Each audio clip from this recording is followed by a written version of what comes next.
اور سورت کے آخر میں اہل ایمان کو خطاب ہے، یا ایھا الذین آمنوا، اے لوگو جو ایمان لائے ہو، اصبروا، صبر سے کام لو، صبر کرو، وصابروا، اور ایک دوسرے کو صبر کی تلقین کرو، ورابطوا، اور ایک دوسرے سے جڑے رہو، واتقوا اللہ، اور اللہ سے ڈرو، لعلکم تفلحون، تاکہ تم کامیاب ہو جاؤ، تاکہ تم فلاح پا جاؤ۔ تو آپ دیکھیے کہ یہ آخری آیت جو ہے یہ سورت کا خلاصہ ہے، جو کچھ سورت میں بیان ہوا ہے اس کو چند الفاظ میں دہرا دیا گیا ہے، اور اس میں 2 دفعہ لفظ صبر ہے کہ دنیا میں کامیابی کا راستہ صبر کے ساتھ ہے۔ صبر کا لفظی معنی کیا ہوتا ہے؟ روکنا، باندھنا، اپنے آپ کو روک کے رکھو، اللہ کی اطاعت پر اپنے آپ کو باندھ کے رکھو، اللہ کی نافرمانی سے بچنے کے لیے اپنے آپ کو روک کے رکھو، نفس کی خواہشات پر قابو رکھو۔ اسی طرح تکلیف دہ مواقع پر، مصیبتوں پر، پریشانیوں پر، دکھ دینے والی باتوں پر صبر کرو، صبر سے کام لو، یعنی ایسے ری ایکشن سے بچو کہ جو اللہ کو ناپسند ہو۔ اور صابرہ کا مطلب ہوتا ہے ایک دوسرے کو صبر کے لیے کہنا، یعنی ایک دوسرے کو صبر پہ جما کے رکھنا۔ اصبروا کا مطلب خود صبر کرنا، اور صابروا کا مطلب ایک دوسرے کو صبر پہ جما کے رکھنا، جیسے سورۃ العصر میں بھی آتا ہے نا، والعصر ان الانسان لفی خسر الا الذین آمنوا وعملوا الصالحات وتواصوا بالحق وتواصوا بالصبر۔ کیا مطلب ہے اس کا؟ قسم ہے زمانے کی، بے شک انسان نقصان میں ہے سوائے ان لوگوں کے جو ایمان لائے، اچھے عمل کیے اور ایک دوسرے کو صبر کی تلقین کرتے رہے۔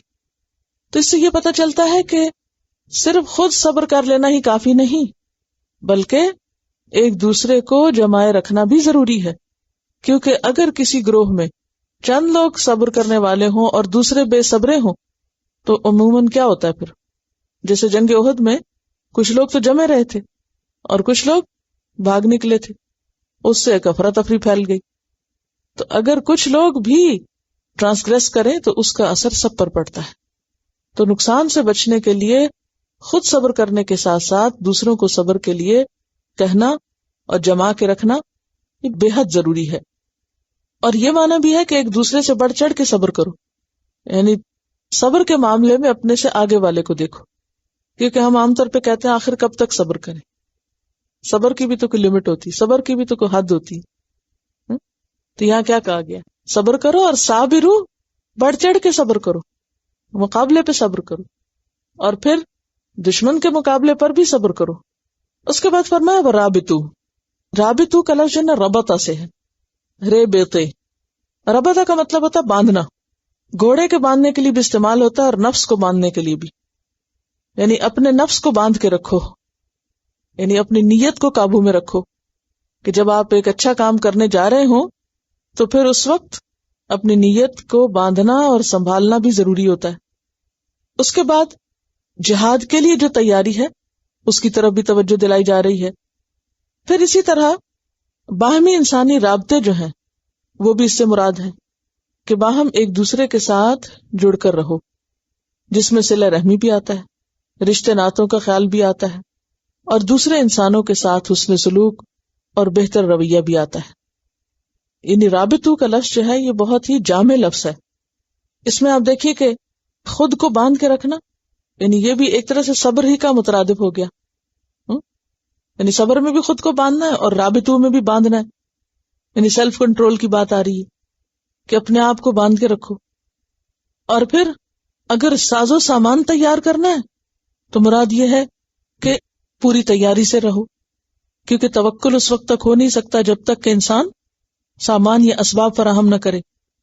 اور پھر انسان کسی بھی میدان میں اکیلے کامیاب نہیں ہوتا، بلکہ اس کے لیے کیا ضروری ہوتا ہے؟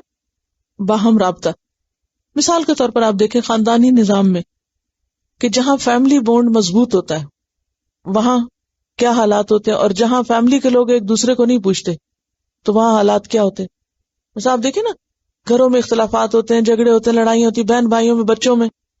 ایک گھر میں ماں باپ کے ہوتے ہوئے بچے آپس میں لڑتے ہیں، نہیں، چھوٹے چھوٹے بچے لڑ رہے ہوتے ہیں، اب آپ دیکھیں کہ اگر ماں باپ سر پر ہوں تو وہ کیا کرتے ہیں؟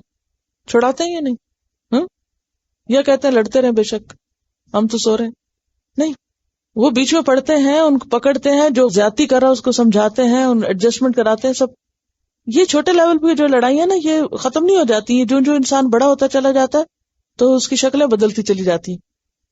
پھر انسان جب بڑا ہوتا ہے، شادی ہوتی ہے، شادی کے بعد بھی جھگڑے لڑائیاں ہوتے رہتے ہیں.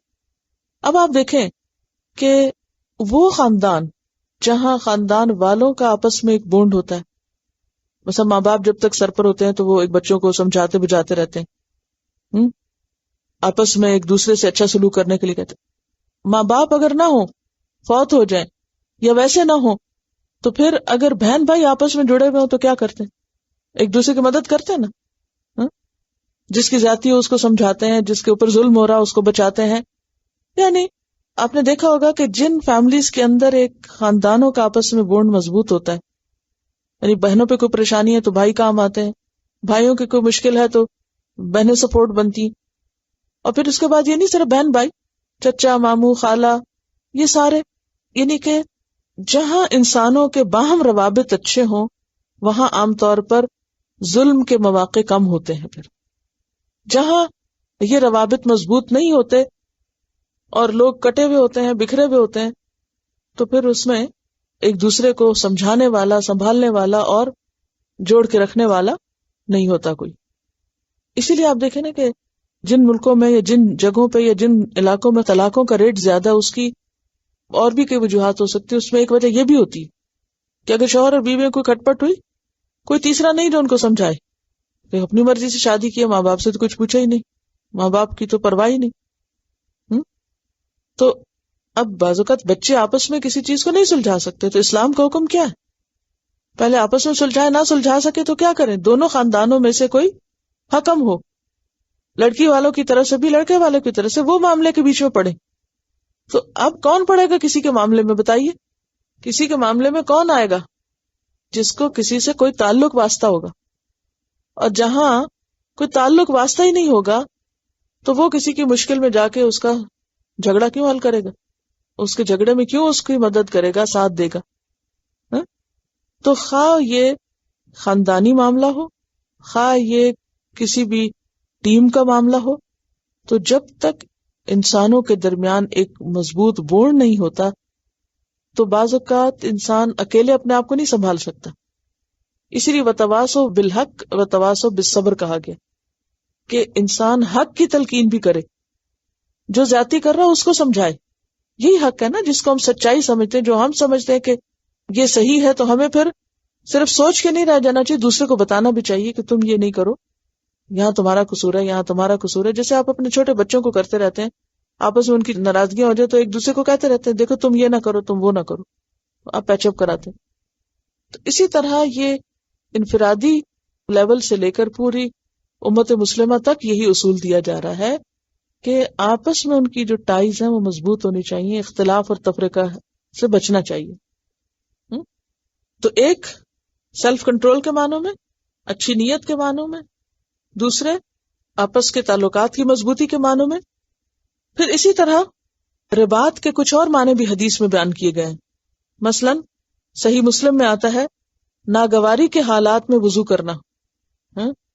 جب دل نہ چاہ رہا ہو، سردی لگ رہی ہو مثلا، یا کوئی بیماری ہو، تو اس وقت وضو کرنا، مسجدوں میں زیادہ دور سے چل کر جانا، ایک نماز کے بعد دوسری نماز کا انتظار کرنا، اس کو بھی رباط کہا گیا. یہ کیسے رباط ہے؟ اس میں باندھنے کا کیا مفہوم ہے؟ ناگواری کے حالات میں وضو کرنا، اس کو رباط کہا گیا. کیسے رباط ہے؟ بعض اوقات ایسا ہوتا ہے کہ آپ کا نیکی کو دل چاہ رہا ہوتا ہے، آپ نیکی کر رہتے ہیں، ٹھیک ہے، سلسلہ چل رہا ہوتا ہے، پھر بیچ میں نا انسان کے دل میں کچھ ایسی آ جاتی ہے چیز، انسان کے لیے نیکی کرنا مشکل ہو جاتا ہے. اچھا، یہ وہ موقع ہے اگر انسان اپنے آپ کو نہ سنبھالے تو وہاں گرتا کہ دوبارہ اوپر نہیں چڑھ سکتا. مثلا آپ کا نہیں دل چاہ رہا وضو کرنے کو، اب وضو نہ کرنے کا مطلب کیا؟ نماز نہ پڑھنا.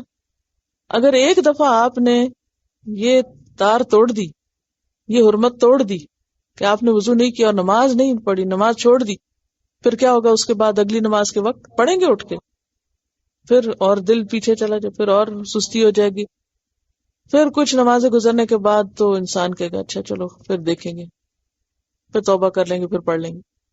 میں کبھی سوچتی ہوں نا کہ اتنی ساری چیزوں میں وضو کرنے کو، اور وہ بھی ناگواری کے وقت وضو کرنے کو رباط کیوں کہا گیا؟ کیونکہ آپ دیکھیے کہ یہ بھی تو صبر ہی کی ایک قسم ہے نا، کہ انسان اپنے آپ کو اطاعت پر جما کے رکھے، چاہے دل چاہ رہا ہے یا نہیں چاہ رہا، تھکے ہوئے ہیں یا بعض اوقات عام حالات میں تو آپ بڑی اچھی طرح کام کر لیتے ہیں، لیکن جب آپ پہ نیند کا غلبہ ہوتا ہے اس وقت آپ کو آ کہ اچھا نماز پڑھ لو پہلے، تو وہ کتنی بھاری ہو جاتی۔ یا یہ کہ اسی طرح کی کوئی طبیعت کی خرابی ہے یا سستی ہے یا کسل مندی ہے، تو ایسے موقع پر وضو کرنا، اور پھر مسجدوں میں زیادہ دور سے چل کے جانا۔ زیادہ دور سے چل کے جانے کو رباط کیوں کہا گیا؟ کیونکہ جب قریب ہوتی ہے مسجد تو انسان چلا ہی جاتا ہے، اب 5 منٹ کی تو بات ہے میں ابھی ہو کر آتا ہوں، لیکن جب دور جانا تو پھر انسان کیا کرتا ہے؟ سستی آ جاتی۔ تو اس میں بھی کیا ہوتا ہے، ایک دفعہ آپ مسجد میں نماز نہ پڑھیں تو پھر کیا ہوگا؟ سستی ہوتی جاتی، پھر انسان کہتا ہے اچھا چلو گھر میں پڑھ ہی لیتے نا بھائی، گھر میں پڑھ لیتے ہیں، پھر مرکز سے چھٹ گیا۔ اچھا اسی طرح ایک نماز کے بعد دوسری نماز کے انتظار کو بھی رباط کہتے ہیں، اس میں بھی ایک کنیکشن ہے۔ ایک نماز پڑھ لی، پھر دھیان کس میں لگ گیا؟ اگلی نماز، پھر اگلی، پھر اگلی، یعنی وہ ایک سرکل بن جاتا ہے۔ تو ایک نیکی دوسری نیکی کو جنم دیتی، اگر نیکی میں انقطاع ہو جائے اور نیکی میں بریک آ جائے تو اس کا نقصان کیا ہوتا ہے؟ اگلی بھی نہیں ہو پاتی۔